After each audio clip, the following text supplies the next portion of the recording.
right, so what we're looking at now is the last biofilter in line after the 3 different tanks that hold the fish. It goes into this instead of one of those standard biofilters in one of those garbage cans you guys saw earlier. Let's go ahead and lift this guy up. Once again, he's got these cool little braces. It's kind of like, you know, when you guys open your car up and you put that little brace to hold your trunk open or whatever. It's kind of like that, and he even has a place to put it with a screw that's actually stainless steel so that it doesn't rust on the bottom. I really like, you know, how things are really well engineered here. But basically, this is like a 4-foot by 4-foot like grow bed from like a hydroponic store. And in the early days before he got his organic certification, he would actually use this bed to grow plants in and grow more food, you know, for the family. But nowadays, this acts as another biofilter, and this is a little bit different than the previous one because this is not using those nylon scouring pads. And I want to stop on the nylon scouring pads for a second. If you're buying just standard nylon scouring pads from the grocery store, from the wherever you're buying them from, you got to be careful because some of them may be treated with antimicrobials, which is not good for your system. So you're going to want to make sure you get the ones that are not treated. So, you know, you might want to get these from a, you know, aquaponics store that's selling the right stuff for the right job instead of trying to save money and get a Walmart or something, right? So now I want to show you guys actually what's going on in this biofilter here. It's more than just those rocks that we talked about. If we kind of move these rocks over to a little layer over here, if we look, oh my gosh, look at this. I don't know if you guys can see that. Well, I got some worms that are squirming all around. He's got actually worms in his system. Now, worms do not like being submerged in water. Very important. I don't know if it's ever rained really hard where you live and then the worms come out. Oh, look, there's a worm on my finger there. Wait, no, sorry. All right, let's put that guy back there. All right. So, yeah, worms don't like, you know, living underwater because they are not sea creatures, right? They're meant for the soil where it does naturally get wet, right? Now, the worms are free to roam around in this biofilter here that's always wet to a certain level, right? And they choose to stay right at the level, like the top of the water. So they got rocks to kind of brace themselves up on. And much like us, you know, the worms need air. If they can't get air, they're going to drown. Like a dolphin needs to come up for air every once in a while, right? Worms like that too. They're staying right above the water level. Yeah, they could get wet sometimes because soils get wet, but then they also dry out, right? So they stay right at that level so that they can stay alive. And guess what? They are great digesters of organic matter, like the fish poop that's coming into this bed. So they're doing their job to basically take out the particulate, the fish poop, and turn this into, you know, in my opinion, some of the best plant food. The worm castings that are rich in nutrients for the plants, but not only just the nutrients, the worm castings are also beneficial in the beneficial microbes that are really good and have a symbiotic relationship with the root system of the plants. And in addition, in this bed here, besides the worms, if we dig deeper, another thing that does like the water underneath here is also the gammers. I mean, I could see them down there, but I'm not going to be able to hold it up for you guys. Oh, wait, here's one right here. Oh, yeah, look, man. They're on that little rock. You see something little moving around. You guys won't be able to see that too good, but you'll see some little things moving around. And this is the gammers. And the gammers are like little crustacean-like creatures, you know, related to shrimp, that once again, they're decomposing, you know, the fish poop.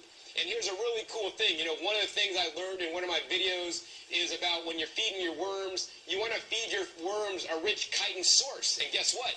The chitin is what actually is the exoskeleton of the gammers. So when the gammers probably, you know, move on to the next life or whatever, they got their exoskeletons in there, and I'm sure the worms are also digesting them and making different nutrients in their worm castings. If you want to learn more about some of the best worm castings, hey, be sure to check that video. I'll put a link down below where I have a video on how to increase your yields by up to 400% by using the proper and best kind of worm castings that I share with you in that video, how you guys can actually make it yourself. And guess what? One of those secrets is the chitin, or, you know, things like the gammer's shells in there. The other thing that's very important to feed your worms that most people do not feed them are high, like cellulose material, such as cardboard boxes and things like that, right? Most people just feed their worms horse manure or something like that, or cow manure, which, you know, I'm not a big fan of manures because that could actually introduce things, pathogens, into your gardening system. And actually, that's one of the reasons why they have covers on everything. They want to keep things like bird poop out. I don't know if you guys heard, like, years ago, there was this big outbreak on spinach with the E. coli, man, and a big outbreak with E. coli and cantaloupe and all this stuff. And, you know, here's something I want to share with you guys that many of you guys might not know, right? Plants and animals do not share diseases. So I can't contract, you know, STDs from a cantaloupe, right? But I can potentially contract STDs from another animal, like I think there's some STD out there that actually probably was, they say, contracted from monkeys. So, but we can't contract things from plants, right? But what happens is, if this was not covered, for example, if some foreign bird poop got in here, right, that may have E. coli on it, and animal poops may have, negative bacteria on it, and then they run rampant in the system that's not in check and have controls like beneficial microbes that's in this system that kick ass and break down the bad bacteria. That being said, although the system can potentially do that, they want to just keep that out of their system, right? And, and have a really clean system so that that's not even an option of occurring. So I want to encourage you guys, too, to, especially wash your produce if there's bird poop on it and all this kind of stuff, because, I'm all for, like, if it doesn't kill you, it makes you stronger and stuff, but, you could just take that saying a little bit too far sometimes. So, yeah. That's why they cover it, and this is working like a really good system. It's like, once again, this is a lot of area because this is 4 feet by 4 feet, about 8 inches deep of just this is solid coral material on the bottom with some rocks on top where all the microbes and creatures are living.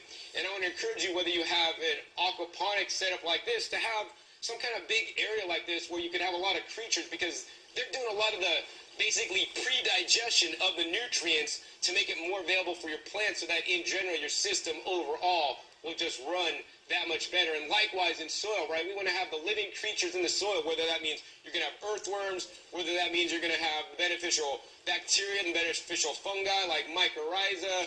I think all these things are super important in conventional agriculture, right? They're trying to wipe out everything in the soil because they don't want any contamination, because they think any bacteria is normally bad bacteria and it's not good, right? But it's when we do this, things get out of balance, because once again, in nature, everything's auto-balancing, right? And as long as they balance out things like the pH in the water and some other things with the aquaponics, it's going to do great, like you guys see. So let's see, next we want to take you to another few areas of the farm where they're actually raising some of the fish that they actually take out of these tanks to have on small scale available at some times, because right now they're pretty much focused on vegetable production and not really super big on the fish production. All right, so now I want to talk to you guys about the fish, because they are an integral part of the aquaponics system, because it's, after all, it's the fish that's making the fertilizer for your plants. What they have here is a huge, basically, tank that they made, and one of the cool things is what they're using here for the plastic, right? They're not using the standard, vinyl stuff for like pond liners and all this stuff. They're using what I consider the best stuff to use as a pond liner. And this is an HDPE plastic. This is the hardest plastic. It's food grade, and it's the best one. Now, it is a pain to work with because it's pretty kind of like thick. It could crack on you and all this stuff. But it's the safest, use, and that's what I would recommend if you guys are doing it. Should last definitely a good long time. And as you guys can see, we got, once again, we got a biofilter here in a stock tank. And this one actually has a lift pump. So the lift pump is actually helping to aerate and create some oxygen in the biofilter, as well as, in the tank here. Now, basically, if fish get too big in their standard aquaponics system, they get moved into this tank, which is kind of like a holding tank, and which is where they harvest their fish from for sale, because, they don't want to tap in to their piggy bank, literally, because their fish is their piggy bank. The fish is making the nutrition to feed their vegetables, and if they just keep fishing out of their piggy bank, right, like one day there will be nothing left in there. So they take the extra guys, put them over here, and then sometimes they have babies and whatnot in here, then they separate them out, and because this is a tilapia, this is white Nile tilapia, and basically the best food for fish, or for most fish, is other fish. So the tilapia will have their babies, and actually they'll be carnivorous, and they'll eat their babies, which sounds kind of crazy, but that's what they do. So they got to make sure they have regular feedings, and that's another cool thing that I've learned about the fish, is that they're actually on a time clock and a time cycle, because they're fed religiously 2 times a day at certain times, like 7 and 4, something like that. The fish know that at 4 o'clock, like, they're up at the water, they're biting, they're ready to eat. Like, you guys are probably like ready to eat at 5 o'clock, because we're on time cycles, right? I personally like to just eat when I'm hungry and not say, oh, I got to eat at 6 because it's 6, right? I eat whenever I'm hungry. Unfortunately, these fish do not get to eat when they're hungry. They get to eat when it's time. So actually, it's time now. So let me go ahead and feed them. And, you know, I want to talk about the feed here. So we're just feeding them some little fish pellets, and it's very economical to feed the fish here. I think they buy like 2 bags of fish feed. I don't know, and with 2 bags of fish feed, it feeds the big bags, it feeds the fish for an entire month. And that's the only input that they're using, you know, for this system, aside from the oyster shell calcium, some iron that may be required, as well as the potassium. And yeah, so that's really cool. Now, the thing I want to really encourage you guys is pay attention to your fish food, right?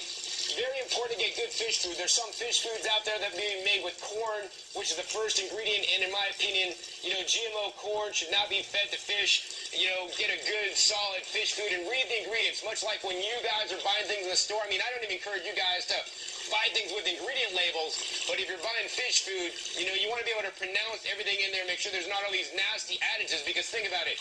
You're eating basically the converted down poop of your fish. So you're eating secondhand this fish food here. And, you know, like, for example, in the standard agriculture industry, if you're buying factory farm meats and all this kind of stuff, they're feeding those cows GMOs, you know, GMO corn and soy, and pumping them up with antibiotics. That's basically being absorbed by the cow and other toxins in the environment, because animals are basically biologic accumulators. That means they accumulate everything, whether it's the foods that they can gain the weight or whether that's the toxins. They accumulate that, and then when you eat the food, you're getting the basically lifetime supply of the toxins and also the nutrients contained in the cow. So yeah, I got to pay attention to the food here. Now we're going to go ahead and feed some of the fish, and let's see if we get them to jump up to the top here. All right, there's 1, and here's 2.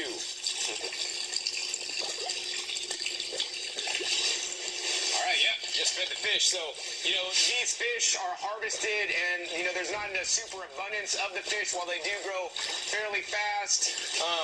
You know, once again, the primary focus is on the vegetables, so these are basically just sold to friends and whatnot, because there's not a super large production at this point. And once again, this was not the whole intention to create a ton of fish.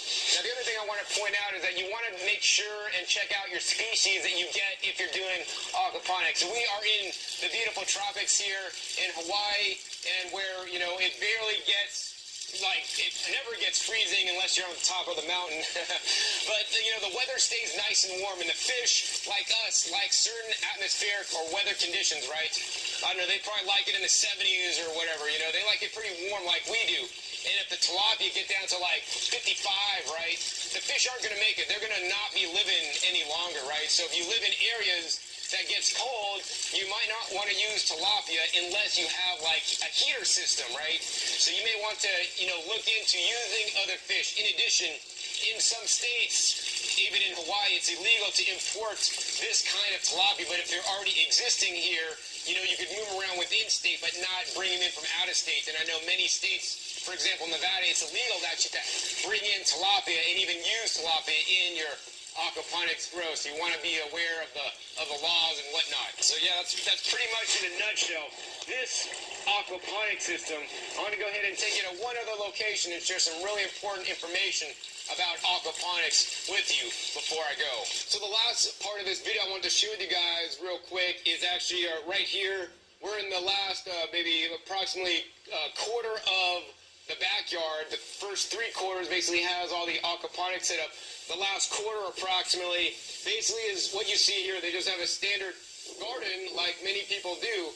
But the thing that's interesting here is that if you look down at the soil, that you guys can see, literally this is like sand. I mean, it reminds me of beach sand, and actually this has actually nicer sand than some of the beaches here, because I went to a really rocky beach today. But this is just beach sand, and it is very difficult to grow in beach sand because of the beach sand. It drains so quickly, and the nutrients basically just leach out. So after years and years of trying to grow in this stuff, that's where they came up with, hey, let's do it differently. Let's grow under aquaponics. You know, I live in Las Vegas. It's the desert, right? And in the desert, once again, the soil is not very good. So what I did instead is I brought in raised beds and built raised beds and brought in organic matter and brought in good soil to grow in. And I mean, that's what they also did here. I mean, aside from this moringa tree, which is a really nutritious tree that you guys should be aware about if you live in Hawaii or anywhere in the tropics, because this guy just literally grows.